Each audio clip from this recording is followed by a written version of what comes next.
नमस्कार, आपण पाहतायत रयत संवाद न्यूज चॅनल। भ्रष्टाचार निर्मूलन समिती महाराष्ट्र संघटनेची भोकर येथील शासकीय विश्रामगृहात बैठक संपन्न।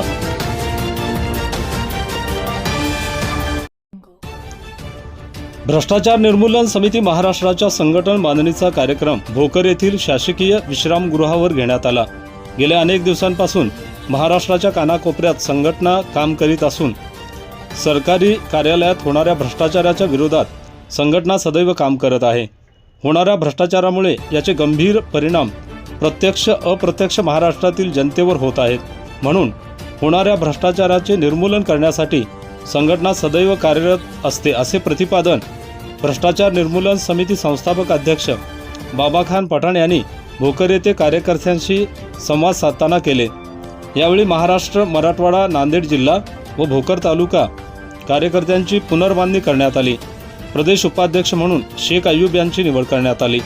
शेख निजाम अनवर यांची मराठवाडा अध्यक्षपदी निवड करण्यात आली। तसेच राजू कोरटे यांची मराठवाडा उपाध्यक्षपदी निवड करण्यात आली। शेख साऊद गोंदवाले यांची नांदेड जिल्हाध्यक्षपदी, तसेच शेख जुनेद पटेल, सय्यद उमर, शेख मुजीब कुरेशी, शेख रहीम करखेलीकर, एमडी शममुद्दीन यांची जिल्हा कार्यकारिणीवर निवड करण्यात आली।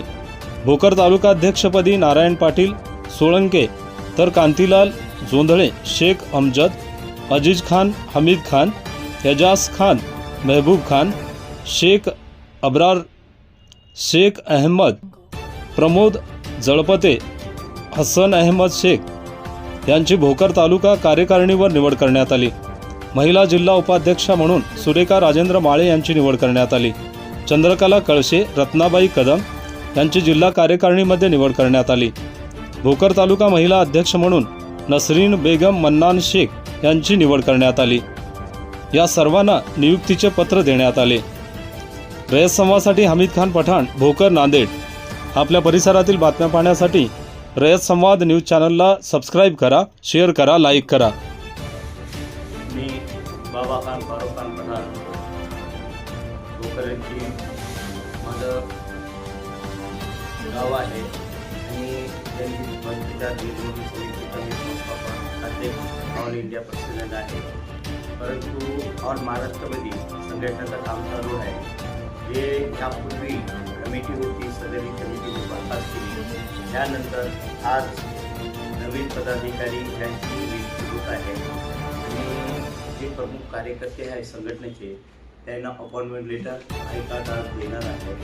आणि संघटनाचं जे काम आहे, माझी जे संघटना आहे, संघटनाचं जे काम करायचं वर्क आहे, सामान्य माणसाला न्याय मिळून जातं आणि जिथं भ्रष्टाचार होत आहे तो भ्रष्टाचार मोडसहित उठून टाकायचं। आणि जी घटना आहे माझी, त्या घटनेमध्ये सरळ सरळ शासनाचा असा आदेश आहे की कर्मचाऱ्यावर जर अन्याय होत असेल तर त्याला न्याय मिळून द्यावा। आणि न्याय मिळवून देण्याकरता आजपर्यंत संपूर्ण महाराष्ट्रामध्ये महिला संघटना आहेत, महिला आहेत, पुरुष आहेत आणि जेवढे लोक आहेत ते एज्युकेटेड आहेत। आणि ही जी संघटना आहे, पहिल्यापासून मी म्हणतो गरीब तू छेडना नाही और चोर तू छोडना नाही।